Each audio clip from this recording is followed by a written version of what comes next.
15 barang di rumah yang kamu simpan sayang, padahal bikin rumah sumpek. Sebelum lanjut lagi, jangan lupa untuk klik tombol subscribe, share, dan like ya. Bunda boleh juga klik tombol thanks atau terima kasih di kanan bawah. Dan kalau Bunda punya usul atau ide tema video berikutnya, langsung aja komen di bawah ya. Makasih.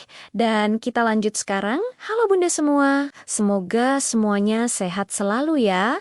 Rumah yang terasa makin sempit seringkali bukan karena ukurannya, tapi karena isinya yang diam-diam bertambah tanpa permisi. Barang datang satu-satu, niatnya membantu hidup, tapi lama-lama malah bikin kita muter-muter sendiri di rumah. Sambil mikir, kok capek ya padahal cuma di rumah.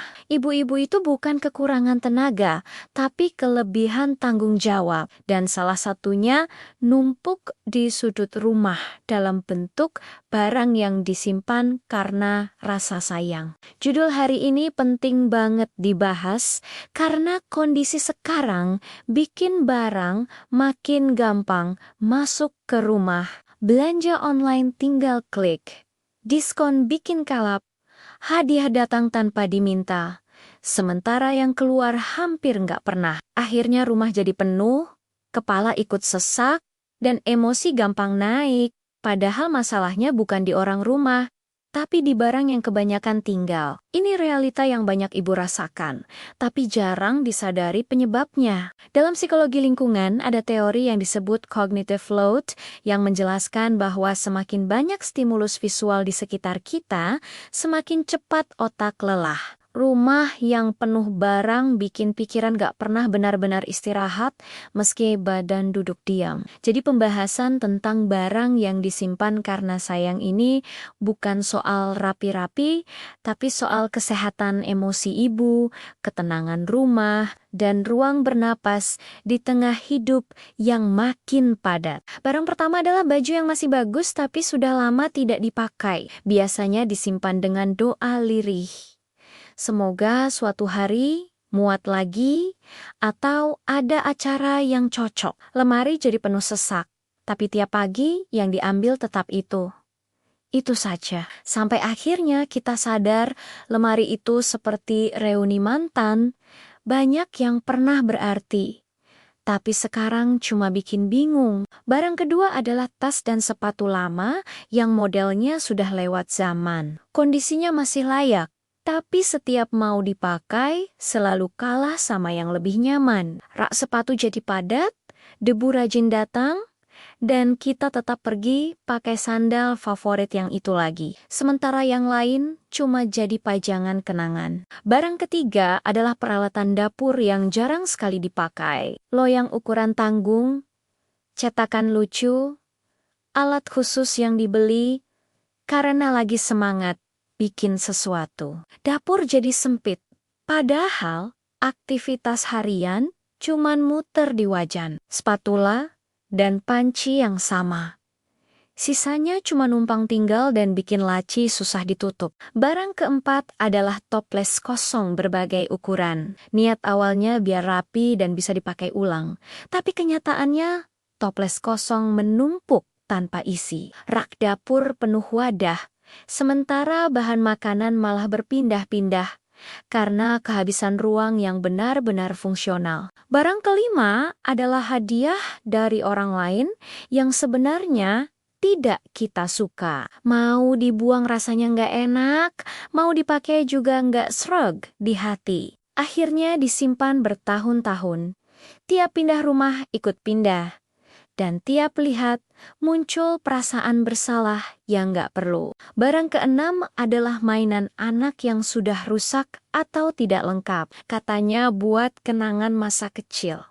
Padahal anaknya sendiri sudah lupa dan mainannya sudah tidak bisa dimainkan. Lantai penuh, kotak penuh, dan setiap beres-beres selalu ada drama.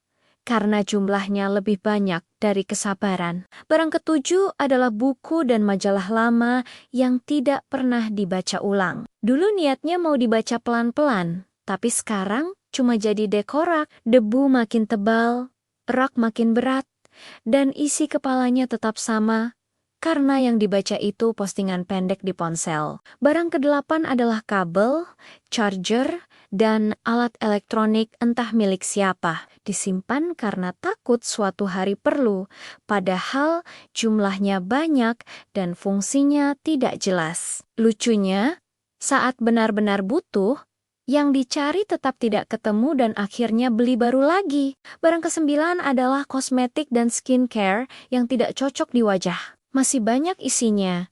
Sayang dibuang, tapi juga tidak pernah dipakai lagi. Laci penuh botol setengah terpakai, sementara yang cocok justru disimpan berhimpitan dan sulit dicari. Barang ke-10 adalah perabot kecil yang sudah tidak kokoh tapi masih dipertahankan. Kursi yang goyang sedikit, meja yang bunyi kalau disentuh, dipakai bikin was-was, dibuang bikin ragu. Ruang jadi terasa berat oleh barang yang sudah minta pensiun. Barang ke-11 adalah pakaian rumah yang sudah tipis dan bolong tapi terasa nyaman, jumlahnya banyak, tapi yang dipakai tetap 1-2 favorit. Sisanya cuma numpang nama di lemari, bikin penuh tanpa benar-benar menemani hari. Barang ke-12 adalah tumpukan kertas lama seperti nota, brosur, dan dokumen yang sebenarnya sudah tidak relevan. Disimpan karena takut suatu hari penting, padahal tidak pernah dibuka lagi. Map penuh, laci sesak, dan rasa aman itu sebenarnya cuma ilusi. Barang ke-13 adalah hiasan rumah yang dulu terasa lucu, tapi sekarang bikin mata capek. Terlalu banyak pajangan bikin rumah terasa sempit dan berisik secara visual. Membersihkannya makan waktu, menikmati rumahnya malah berkurang. Barang ke-14 adalah peralatan rusak yang katanya mau diperbaiki. Sudah berbulan-bulan, bahkan bertahun-tahun, tetap berada di sudut yang sama. Niat memperbaiki berubah jadi kebiasaan menunda, dan ruang terpakai oleh barang yang sudah tidak berfungsi. Barang ke-15 adalah barang duplikat. Gunting banyak, sendok takar banyak, lap dapur banyak. Niat awalnya biar praktis, tapi akhirnya laci sulit ditutup dan nyari barang sederhana berubah jadi drama kecil yang menguras emosi. Di titik ini, kita bisa berhenti sebentar dan menarik napas sambil sadar kalau rumah yang terasa sumpek seringkali bukan karena kurang luas, tapi karena terlalu banyak cerita yang belum kita lepaskan. Tiap barang punya kisah, tapi tidak semua kisah harus ikut tinggal dan minta jatah ruang. Kalau rumah bisa bicara, mungkin dia cuma mau bilang, "Tolong beri aku ruang bernapas.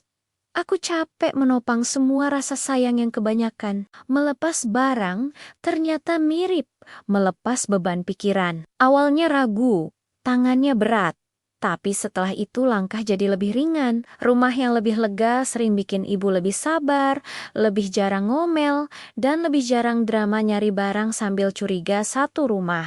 Ini bukan soal jadi ibu paling rapi sedunia, tapi soal memberi diri sendiri kesempatan hidup tanpa tersandung barang tiap hari. Pelan-pelan saja, tidak perlu sekaligus, tidak perlu sempurna.